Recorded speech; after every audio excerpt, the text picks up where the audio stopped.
کوٹدو میں پیرا فورس نے دریائے سندھ پر تونسا بیراج کے کنارے آباد ماہی گیر بستی مسمار کر دی۔ شیخ اور موہانا برادری کے 50 کے قریب گھرانے بے گھر ہو گئے۔ متاثرین کا کہنا تھا کہ ان کو جگہ خالی کرنے کا کسی قسم کا کوئی نوٹس نہیں دیا گیا۔ رہائشیوں نے وزیر اعلیٰ سے متبادل جگہ فراہم کرنے کی اپیل کی ہے۔ اس حوالے سے شفقت مولانا کی رپورٹ دیکھیے۔ حکومتی پالیسی کے پیش نظر پیرا فورس نے ہیڈ تونسا بیراج کے مشرقی کنارے پر قائم کچی آبادی گرا دی۔ آپریشن کے باعث 50 کے قریب گھروں کے افراد بے گھر ہو گئے۔ انتظامیہ نے مکینوں کو 2 روز کے اندر ملبہ اٹھانے کا وقت دیا ہے۔ کیا کروں، دیکھو تو صحیح نکلے بچے تو کہ سردی دے تو مردے پن جگہ کوئی نہیں، ایسا کہ نہیں مقصد ہے ونج نہیں سے سکتے، سارے کو کوئی کرایہ ہی کوئی نہیں، کوئی جگہ ہی کوئی نہیں، ایسا کہ نہیں لگے بنے۔ متاثرین کہتے ہیں کہ ماہی گیری کے علاوہ ان کا کوئی روزگار نہیں ہے، روزانہ دہاڑی لگاتے ہیں اور گھر کا سرکل چلاتے ہیں۔ سر پر یہی چھت تھی جو چھین لی گئی، ساری رات کھلے آسمان کے نیچے گزاری ہے۔ زندگی میں کبھی 10 کلو آٹے کا تھیلا نہیں خریدا، 2-3 کلو آٹا خرید کر بچوں کا پیٹ پال رہے ہیں۔ وزیر اعلیٰ ایک ماں ہیں، ان سے اپیل کرتے ہیں کہ انہیں متبادل جگہ فراہم کی جائے۔ گھر گن سکتے ہیں کی میں کروں، نکے نکے بچے رکھ بارو جھلی کھڑے ہیں سردی تے بارو رکھ بلہائی بیٹھے ہیں کی دے ونجو اساں۔ میں مچھی دا یعنی کہ پھیرا چندا رہنا، پھیرے تے مچھی بھی چند رہنے، بڑی مشکل نال گھر یعنی کہ دا سرکٹ چلدا پے۔ میں کوئی یاد کرنی، میں کری 10 کلو والی تھیلی آٹے دی گھر واسطے گھن آیا ہوں تے بچوں کو کھوایا ہوں۔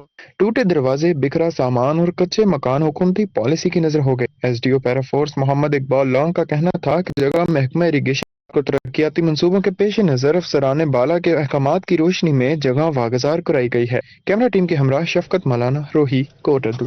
حکومتی پالیسی کے پیش نظر پیرا فورس نے ہیڈ تونسا بیراج کے مشرقی کنارے پر قائم کچی آبادی گرا دی۔ آپریشن کے باعث 50 کے قریب گھروں کے افراد بے گھر ہو گئے۔ انتظامیہ نے مکینوں کو 2 روز کے اندر ملبہ اٹھانے کا وقت دیا ہے۔ کیا کروں، دیکھو تو صحیح نکلے بچے تو کہ سردی دے تو مردے پن جگہ کوئی نہیں، ایسا کہ نہیں مقصد ہے ونج نہیں سے سکتے، سارے کو کوئی کرایہ ہی کوئی نہیں، کوئی جگہ ہی کوئی نہیں، ایسا کہ نہیں لگے بنے۔ متاثرین کہتے ہیں کہ ماہی گیری کے علاوہ ان کا کوئی روزگار نہیں ہے، روزانہ دہاڑی لگاتے ہیں اور گھر کا سرکل چلاتے ہیں۔ سر پر یہی چھت تھی جو چھین لی گئی، ساری رات کھلے آسمان کے نیچے گزاری ہے۔ زندگی میں کبھی 10 کلو آٹے کا تھیلا نہیں خریدا، 2-3 کلو آٹا خرید کر بچوں کا پیٹ پال رہے ہیں۔ وزیر اعلیٰ ایک ماں ہیں، ان سے اپیل کرتے ہیں کہ انہیں متبادل جگہ فراہم کی جائے۔ گھر گن سکتے ہیں کی میں کروں، نکے نکے بچے رکھ بارو جھلی کھڑے ہیں سردی تے بارو رکھ بلہائی بیٹھے ہیں کی دے ونجو اساں۔ میں مچھی دا یعنی کہ پھیرا چندا رہنا، پھیرے تے مچھی بھی چند رہنے، بڑی مشکل نال گھر یعنی کہ دا سرکٹ چلدا پے۔ میں کوئی یاد کرنی، میں کری 10 کلو والی تھیلی آٹے دی گھر واسطے گھن آیا ہوں تے بچوں کو کھوایا ہوں۔